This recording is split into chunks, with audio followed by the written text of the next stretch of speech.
નમસ્કાર મિત્રો, આપ સર્વેનું મારી યુટ્યુબ ચેનલ એસકે સ્ટડી ટોકની અંદર હાર્દિક સ્વાગત છે। મિત્રો, આજના વિડીયોની અંદર આપણે શિક્ષણ વિભાગની અલગ અલગ 3 યોજનાઓ પ્રોજેક્ટ વિશે ચર્ચા કરીશું। પરીક્ષાની અંદર જે શૈક્ષણિક યોજનાઓ હોય છે, જે પ્રોજેક્ટ હોય છે, એમાંથી વારંવાર પ્રશ્નો પૂછાતા હોય છે। તો આજના વિડીયોની અંદર આપણે અલગ અલગ 3 યોજનાઓ વિશે ચર્ચા કરીશું, પ્રોજેક્ટ વિશે ચર્ચા કરીશું। ખાસ તમે હજુ સુધી ચેનલને સબસ્ક્રાઇબ ના કર્યું તો ચેનલને સબસ્ક્રાઇબ કરી દેજો। અને ખાસ આજે જે વિડીયો આપણે ચેનલ ઉપર મૂકીએ છીએ એની પીડીએફ જો તમારે જોઈતી હોય તો વિડીયોના ડિસ્ક્રિપ્શન બોક્સની અંદર તમને વિડીયોની જે ટેલિગ્રામ ગ્રુપ છે એની લિંક મળી જશે, જેમાં આપણે આપણા જે વિડીયોમાં જે ભણાવીએ છીએ એની પીડીએફ તમને મળી જશે। તો ચાલો શરૂ કરીએ। જે પ્રોજેક્ટ છે અથવા યોજના છે એ છે જ્ઞાનકુંજ પ્રોજેક્ટ। ઉપરથી પહેલાં તમને કહી દઉં કે જ્ઞાનકુંજ પ્રોજેક્ટ શું છે। જ્ઞાનકુંજ પ્રોજેક્ટ ગુજરાત સરકાર દ્વારા 2017ની અંદર એક અમલી કરવામાં આવ્યો હતો, જેનો મુખ્ય હેતુ એવો હતો કે શાળાના જે વર્ગખંડ છે એને સ્માર્ટ બનાવો। સ્માર્ટ એટલે કે ટેકનોલોજીના ઉપયોગથી સ્માર્ટ બોર્ડ, જેટલી પણ વસ્તુ, સ્પીકર, કેમેરા, રાઉટર, વાઈફાઈ માટે સુવિધાઓ, લેપટોપ, આવી બધી A to Z વસ્તુ, સ્માર્ટ વસ્તુ, જેથી વિદ્યાર્થીઓ એનો ઉપયોગ કરીને વિદ્યાર્થીઓને સાથે સાથે ટેબ્લેટ પણ આપવાના। તો આ પ્રકારના સ્માર્ટ પ્રોજેક્ટ અમલી કરવામાં આવ્યો હતો 2017ની અંદર। તો આ એ જ પ્રોજેક્ટ છે જ્ઞાનકુંજ પ્રોજેક્ટ। ખાસ તમને નામથી સીધો જે પરીક્ષામાં પ્રશ્ન પૂછાય કે જ્ઞાનકુંજ પ્રોજેક્ટ શું છે, અલગ અલગ ઓપ્શન આપેલા હોય, તો ખાસ તમને સીધો ખ્યાલ આવી જવો જોઈએ કે ગુજરાત સરકારના શિક્ષણ વિભાગનો આ પ્રોજેક્ટ છે। ક્યારથી અમલી બન્યો એ પણ કદાચ પૂછાઈ શકે। તો ખાસ તારીખ 5 સપ્ટેમ્બર 2017 મિત્રો સ્પેશિયલ દિવસ છે, કારણ કે 5 સપ્ટેમ્બરને આપણે શિક્ષક દિવસ તરીકે ઉજવીએ છીએ। તો 5 સપ્ટેમ્બર 2017થી આ યોજના અમલીકરણમાં મૂકવામાં આવેલી શાળાના ક્લાસરૂમ સ્માર્ટ બનાવવા માટેનો આ પ્રોજેક્ટ છે। મેં તમને કીધું એ પ્રમાણે જ્યારે મિત્રો આ 2017માં જ્યારે આ પ્રોજેક્ટ અમલી બન્યો ત્યારે ધોરણ 7 અને 8ના વર્ગખંડોમાં projector, infrared camera, laptop, speaker, smart board, wifi, router, આવી જેવી તમામ સુવિધાઓ વર્ગખંડની અંદર મૂકવામાં આવતી, જેથી વિદ્યાર્થીઓ અદ્યતન ટેકનોલોજીનો ઉપયોગ કરીને પોતાનું જે શિક્ષણ છે એ સારી રીતે મેળવી શકે। એ સમયે ભાર વિનાના ભણતર માટે 100 જેટલી શાળાઓના ધોરણ 7 અને 8ના વિદ્યાર્થીઓને વિના મૂલ્યે 10,000 જેટલા ટેબ્લેટ પણ આપવામાં આવેલા। મિત્રો ખાસ પ્રશ્ન નહીં પૂછાય, પણ આ ખાસ વસ્તુ તમે સમજો કે જે તે સમયે 2017ની વાત છે, ત્યારે 100 જેટલી શાળાઓ, એમાં ધોરણ 7 અને ધોરણ 8ના જે વિદ્યાર્થીઓ હતા એને 10,000 ટેબ્લેટ આ યોજના અંતર્ગત જ્ઞાનકુંજ જે પ્રોજેક્ટ છે એ અંતર્ગત આપવામાં આવેલા। અત્યારે મિત્રો તમને ખ્યાલ છે, તમે પ્રાથમિક શાળાઓમાં, તમે ગામની સ્કૂલમાં ગયા હશો તો તમને ધ્યાને આવ્યું હશે કે લગભગ ધોરણ 7-8 નહીં પણ લગભગ તમામ વર્ગખંડોમાં, અમુક જગ્યાએ ઓછા વધતા પ્રમાણમાં હશે, પણ લગભગ તમામ વર્ગખંડોની અંદર સ્માર્ટ બોર્ડ ફિટ કરી દેવામાં આવેલા છે। પણ આ જે જ્ઞાનકુંજ પ્રોજેક્ટ હતો ત્યારે તમામ શાળાઓની અંદર, તમામ વર્ગખંડોમાં નહોતો લાગુ કરવામાં આવ્યો, લિમિટેડ શાળાઓની અંદર જ લાગુ કરવામાં આવ્યો હતો। ટૂંકમાં અત્યારે જે સ્માર્ટ બોર્ડ છે એ કંઈક અલગ રીતે બીજી યોજના થ્રુ લાવવામાં આવેલા। જ્ઞાનકુંજ પ્રોજેક્ટ ધોરણ 7 અને ધોરણ 8ના વિદ્યાર્થીઓ માટે અને લિમિટેડ શાળાઓ માટે લાગુ કરવામાં આવેલો હતો। મિત્રો સાથે સાથે ધોરણ 5 આ યોજનામાં જ્ઞાનકુંજ પ્રોજેક્ટની અંદર ધોરણ 5 થી 8ના તમામ વિષયોનું કન્ટેન્ટ અને ઇન્ટરનેટના માધ્યમથી ઉપલબ્ધ કન્ટેન્ટની મદદથી શિક્ષણ, ટૂંકમાં ધોરણ 5 થી લઈને ધોરણ 8ના જે કન્ટેન્ટ એટલે કે ઓનલાઈન વિડીયો લેક્ચર છે, એ બધું કન્ટેન્ટ કહેવાય। તો એ ઓનલાઈન ખાસ ઉપલબ્ધ કરાવવાનું આ યોજના અંતર્ગત હેતુ હતો। જ્ઞાનકુંજ પ્રોજેક્ટમાં જોડાયેલા શિક્ષકોને ટેકનો સેવી ટીચર તરીકે ઓળખવામાં આવતા। ખાસ આ પ્રશ્ન પૂછાઈ શકે છે અને પરીક્ષામાં લગભગ પૂછાયેલો પણ છે કે જ્ઞાનકુંજ પ્રોજેક્ટમાં જે ટીચર હોય છે, જે જોડાય છે એ પ્રોજેક્ટની અંદર, એમને શેના તરીકે ઓળખવામાં આવતા હતા? તો ટેકનો સેવી ટીચર તરીકે ઓળખવામાં આવતા હતા। મિત્રો મેં તમને અગાઉ વાત કરી એ મુજબ આ જે પ્રોજેક્ટ હતો એ તમામ શાળાઓ, તમામ વર્ગખંડોમાં નહોતું લાગુ કરવામાં આવ્યો। ત્યારે કેવું હતું કે જે શિક્ષકોને રસ હોય, જે શિક્ષકો ટેકનોલોજીનો જાણકાર હોય, તેમને માગણી કરવાની અને ત્યાં જ્ઞાનકુંજ પ્રોજેક્ટ વર્ગ જે છે એ ફાળવવામાં આવતો। તો આજે ઓફિશિયલ સાઇટ ઉપર પણ આ કીધેલું હતું કે પ્રોજેક્ટ અમલીકરણ સંપૂર્ણપણે માંગ અને પુરવઠાના સિદ્ધાંત ઉપર આધારિત હતું। જે શાળામાં શિક્ષકો ટેકનોલોજી પ્રત્યે રસ રુચિ ધરાવતા હોય તેમની માંગ પ્રમાણે જ્ઞાનકુંજ વર્ગ ફાળવવામાં આવેલા।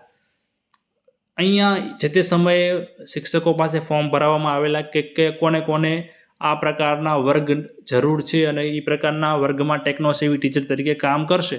તો જ્યાં જ્યાં શિક્ષકોએ માગણી કરેલી એ પ્રમાણે ત્યાં જે આ પ્રોજેક્ટ છે તે અમલી કરવામાં આવેલો. તો એ પ્રોજેક્ટ પતી ગયો છે.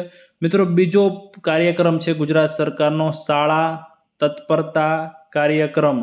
શાળા તત્પરતા કાર્યક્રમ અથવા ક્લાસ રેડીનેસ પ્રોગ્રામ. ખાલી આનો તમને ખ્યાલ હોવો જોઈએ કે આ શું છે.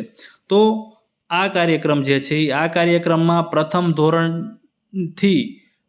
પહેલાં ટૂંકમાં શરૂઆતના પ્રથમ 3 માસ દરમિયાન પાયાની સાક્ષરતા અને સંખ્યા જ્ઞાન માટે બાળકોને તૈયાર કરવા માટે શાળા તત્પરતાને ધ્યાને લઈ વિદ્યા પ્રવેશની પ્રવૃત્તિઓ આપવામાં આવે છે.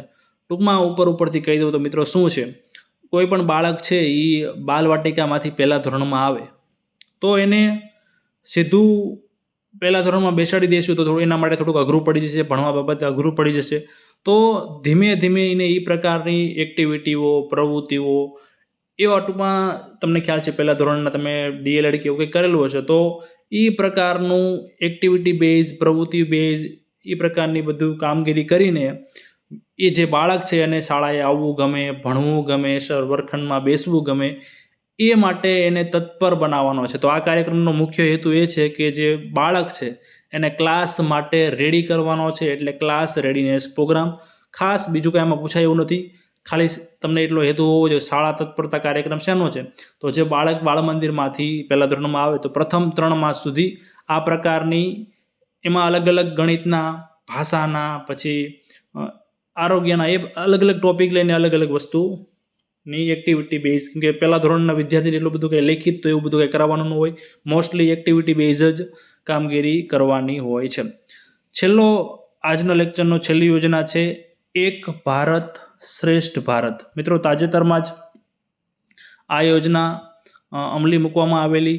આ જે એક ભારત શ્રેષ્ઠ ભારત છે એ સમગ્ર આ જે કાર્યક્રમ છે એક પ્રકારનો આ કાર્યક્રમ સમગ્ર ભારતમાં યોજવામાં આવેલો. ખાસ મિત્રો, આ ફક્ત અને ફક્ત ગુજરાત સરકારનો કાર્યક્રમ નથી, આ સમગ્ર ભારતની અંદર યોજવામાં આવેલો.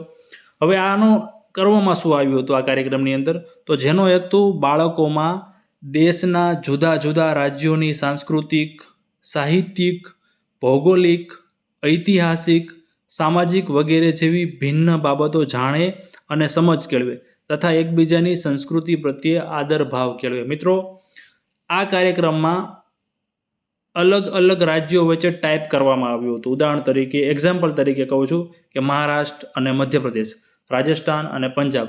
તો જે રાજ્યો વચ્ચે ટાઈપ કરવામાં આવ્યું હતું એ બંને એકબીજા જે રાજ્યો છે એકબીજાને જે સંસ્કૃતિ છે, એની ભૌગોલિક બાબતો છે, ઐતિહાસિક બાબતો છે, સામાજિક બાબતો છે જાણે, વિદ્યાર્થીઓને સ્કૂલોમાં એ બાબતે અલગ અલગ પ્રવૃત્તિઓ કરીને એકબીજાના રાજ્યોનું જે કંઈ આદાન પ્રદાન થઈ શકે, વિદ્યાર્થીઓ જાણી શકે, નોલેજ મેળવી શકે. ટૂંકમાં મુખ્ય હેતુ એવો હતો કે જે બાળકો છે એ એકબીજાના રાજ્યોની સંસ્કૃતિ, સાહિત્યિક બાબતો હોય, ભૌગોલિક બાબતો હોય, ઐતિહાસિક જૂનું કંઈક ઇતિહાસને લગતું કંઈક હોય, સામાજિક બાબતો એકબીજા જાણે અને આદાન પ્રદાન કરીને સંસ્કૃતિ પ્રત્યે આદર ભાવ કેળવે. હવે આમાંથી પ્રશ્ન સૌથી એકમાત્ર પૂછાય એવો પ્રશ્ન હોય તો આ હતો કે ગુજરાત રાજ્યનું કોની સાથે જોડાણ હતું. કેમ કે મેં તમને કીધું એ પ્રમાણે અલગ અલગ રાજ્યોનું જોડાણ કરવામાં આવતું હતું અને એકબીજાના રાજ્યો પોતાની જે કંઈ સાહિત્યિક, ભૌગોલિક, ઐતિહાસિક, સામાજિક વગેરે બાબતોનું આદાન પ્રદાન કરે. તો આમાં ગુજરાત રાજ્યનું છત્તીસગઢ રાજ્ય સાથે જોડાણ હતું. મિત્રો, આ પ્રશ્નો ખાતાકીય પરીક્ષા જે લેવામાં આવે છે એમાં પણ પૂછાઈ ગયો હતો. તો ખાસ ટેટાટની અંદર પણ પૂછાઈ શકે છે કે એક ભારત શ્રેષ્ઠ ભારત કાર્યક્રમ અન્વયે ગુજરાત રાજ્યનું જોડાણ કયા રાજ્ય સાથે હતું, તો છત્તીસગઢ રાજ્ય સાથે હતું.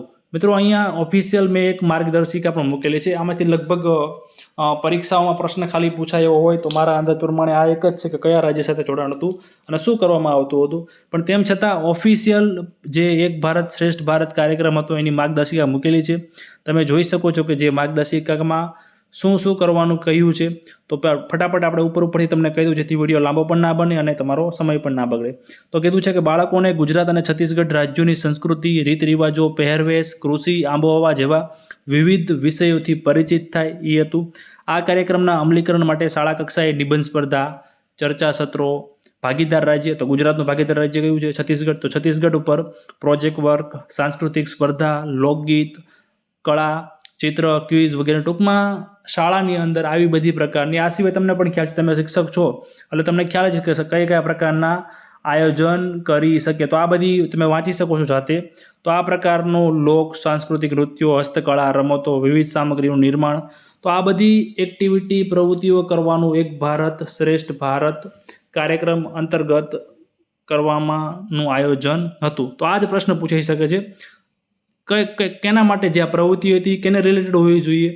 જોડાણ, જે રાજ્ય ગુજરાત છે તો ગુજરાતના બાળકોને જે બધી પ્રવૃત્તિઓ, જે બધું આયોજન કરવાનું છે તે છત્તીસગઢ સાથે કંઈક ને કંઈક રિલેટ કરતું હોય એ પ્રકારનું કરવાનું આજે એક ભારત શ્રેષ્ઠ ભારત કાર્યક્રમ હતો એમાં હતું. તો ટૂંકમાં તમે સમજી ગયા હશો. મેં કીધું એ પ્રમાણે પ્રશ્ન પૂછાઈ શકે તો આ જ પૂછાઈ શકે છે, કયા રાજ્ય સાથે જોડાણ છે? તો છત્તીસગઢ રાજ્ય સાથે જોડાણ છે.